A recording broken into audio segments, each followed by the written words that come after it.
Wabarakatuh. Selamat datang kembali di video pembelajaran e-modul kompetensi manajerial Kepala Tenaga Administrasi Sekolah. Pada sesi kali ini, kita akan memasuki materi kedua mengenai pengelolaan sumber daya manusia. Tujuan pembelajaran pada kali ini yaitu untuk meningkatkan keterampilan Kepala Tenaga Administrasi Sekolah dalam mengorganisasi staf, mengembangkan staf, dan juga membina staf administrasi secara efektif. Memasuki inti materi yang pertama, yaitu terkait pengorganisasian staf. Di sini, definisi pengorganisasian staf menurut Robbins S. Bate and Coulter pada tahun 2016 mendefinisikan pengorganisasian sebagai proses pengaturan dan pendistribusian tugas, kekuasaan, dan juga aset di dalam suatu organisasi untuk mencapai tujuan yang telah ditetapkan sebelumnya. Nah, di sini dalam konteks sekolah, pengorganisasian staf administrasi sangat penting karena mereka adalah tulang punggung kegiatan operasional sekolah, yang dimana tugas-tugasnya seperti pengelolaan data siswa, keuangan, dan juga dokumen sekolah yang hanya dapat berjalan lancar jika staf itu diatur dengan baik.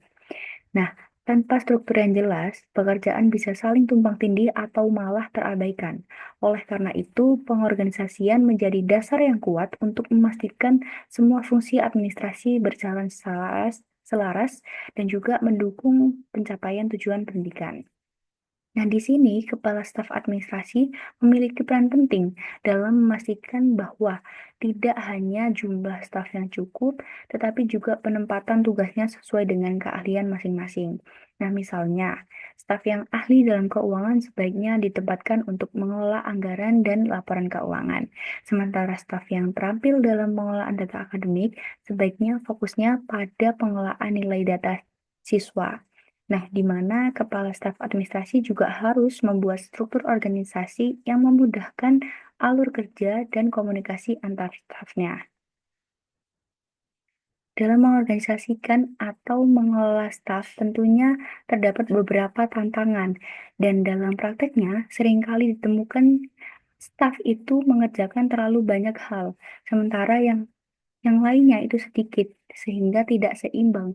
Nah, ini membuat pekerjaan menjadi tidak efisien dan beresiko menurunkan kualitas layanan. Selain itu, perubahan regulasi dan tuntutan digitalisasi juga membuat sebagian staf tertinggal karena kurangnya pelatihan itu sendiri. Dan koordinasi yang tidak berjalan lancar juga menyebabkan informasi tidak tersampaikan dengan baik, sehingga menimbulkan kesalahan atau keterlambatan dalam pengambilan keputusan dari kepala tenaga administrasi sekolah.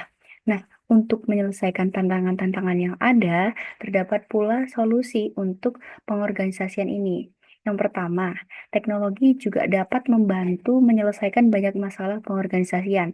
Misalnya, sistem digitalisasi dapat digunakan untuk mendistribusikan tugas, mencatat kinerja, dan menyimpan data secara terpusat dan mudah diakses. Selain itu juga bisa diagendakan rapat rutin, yang dimana ketika sering mengagendakan rapat rutin, bisa untuk menyelaraskan pemahaman, yang dimana ketika kita saling kumpul, bisa membangun energi antar timnya. Nah, solusi yang terakhir yaitu dengan dilakukannya pelatihan secara berkala yang memungkinkan staf itu selalu mengikuti perkembangan yang terbaru, baik dalam hal teknologi, regulasi, maupun keterampilan manajerialnya. Nah, investasi pada sumber daya manusia itu kunci keberhasilan untuk jangka panjang. Dalam pengelolaan staf dan pengorganisasian staf tadi, terdapat pula pengembangan staf, yang dimana pengembangan staf ini juga penting. Karena apa? Karena peningkatan efektivitas dan efisiensi kerja di sekolah tidak hanya bergantung pada guru dan manajemen sekolah saja, tapi juga pada tenaga administrasinya. Dalam menghadapi tantangan yang semakin kompleks ini termasuk digitalisasi, staf itu dibutuhkan yang kompeten dan juga responsif. Dan disinilah peran strategis kepala staf administrasi menjadi penting untuk merancang, mengkoordinasikan, dan melaksanakan program pengembangan staf secara struktur dan berkelanjutan. Dan di sini juga Beberapa ditemukan strategi untuk pengembangan staf ini tadi, yaitu salah satu strategi utamanya dalam pengembangan staf adalah pelatihan yang berkelanjutan, di mana pelatihan ini bisa berupa e-learning, lokakarya, bimbingan kerja langsung di tempat, dan tujuannya adalah untuk memperkuat kemampuan teknis seperti pengolahan data digital dan pemanfaatan teknologi informasi dalam proses administrasi. Lalu yang kedua, selain pelatihan, pembentukan budaya kerja kreatif dan kolaboratif juga sangat penting, yang dimana menurut Armstrong and Taylor menyebutkan bahwa organisasi yang menumbuhkan budaya inovatif cenderung memiliki performa yang baik dibandingkan organisasi yang hanya menerapkan sistem administrasi yang biasa. Nah, di sekolah ini bisa diwujudkan melalui kegiatan seperti diskusi antar staf, lalu peninjauan kinerja berbasis umpan balik, dan juga proyek kerja tim. Nah, hal ini akan membentuk lingkungan kerja yang saling mendukung dan terbuka terhadap ide-ide yang baru. Dan yang ketiga, Bas Enrico menjelaskan bahwasanya gaya kepemimpinan transformasional adalah kunci untuk mendorong karyawan mencapai hasil kerja yang optimal. Nah, di sini berarti kepala staf tidak hanya mengatur pekerjaannya saja, tapi juga harus mampu membangun hubungan yang harmonis, memberikan instruksi yang jelas, serta memberikan penghargaan setiap kontribusi staf sebagai bentuk penghargaan dan motivasinya. Nah, dalam pengelolaan sumber daya manusia, selain pengorganisasian staf, pengembangan staf, ada pula yang terakhir, yaitu pembinaan staf. Nah, menurut Handoko tahun 2020, menegaskan bahwa pembinaan staf itu dapat diwujudkan melalui pelatihan berkelanjutan, supervisi yang efisien, serta pemberian kritik yang membangun guna menciptakan budaya kerja yang kreatif dan produktif. Selain itu, menurut Robbins and Judge, membedakan antara dua pendekatan, yaitu ada pembinaan dan juga ada pendampingan.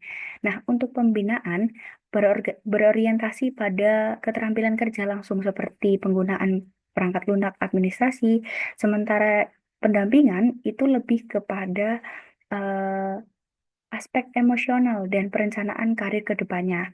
Nah, keduanya ini saling melengkapi untuk membangun staf yang kompeten dan juga semakin bersemangat dalam bekerja.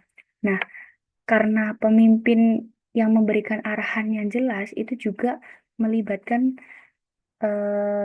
keterlibatan staf itu dalam mengambil keputusan dapat menumbuhkan rasa memiliki dan juga tanggung jawab yang tinggi terhadap tugasnya. Selain itu, tantangan utama dalam pembinaan staf, yaitu khususnya sekolah menengah kejuruan, adalah menyelaraskan kemampuan staf dengan kebutuhan industri, yang dimana sekolah menengah kejuruan ini membutuhkan banyaknya kerjasama dengan industri-industri di luar. Nah, yang dimana ini mencakup penguasaan teknologi informasi, digitalisasi layanan, serta efisiensi manajemen dokumen. Kepala tenaga administrasi harus aktif memastikan bahwa anggotanya ini mendapatkan akses ke pelatihan yang relevan dan mendukung pengembangan kompetensinya. Walaupun terdapat tantangan dalam pembinaan staf ini, tentunya juga terdapat dampak positif atau manfaatnya. Nah, manfaat dari pembinaan staf ini tidak hanya dirasakan oleh individu saja, tetapi juga dalam skala tim. Nah, staf yang kompeten akan bekerja lebih cepat dan tepat, mengurangi beban kepala administrasi. Selain itu juga kolaborasi dan komunikasi tim dapat meningkat sehingga menciptakan suasana kerja yang kondusif dan produktif. Nah, dari kesimpulan materi kali ini, yaitu kepala tenaga administrasi sekolah harus mampu mengorganisasi staf secara efektif, membagi tugas sesuai kompetensi, dan juga mengembangkan kemampuan staf melalui pelatihan serta pembinaan berkelanjutan. Hal ini penting agar tenaga administrasi siap menghadapi tantangan teknologi, regulasi yang baru, dan juga dinamika organisasi. Demikian penjelasan materi untuk bab kedua kali ini. Semoga penjabaran tadi dapat menambah pemahaman dan mendukung peningkatan kompetensi kita bersama. Sampai jumpa di video selanjutnya. Wassalamualaikum warahmatullahi wabarakatuh.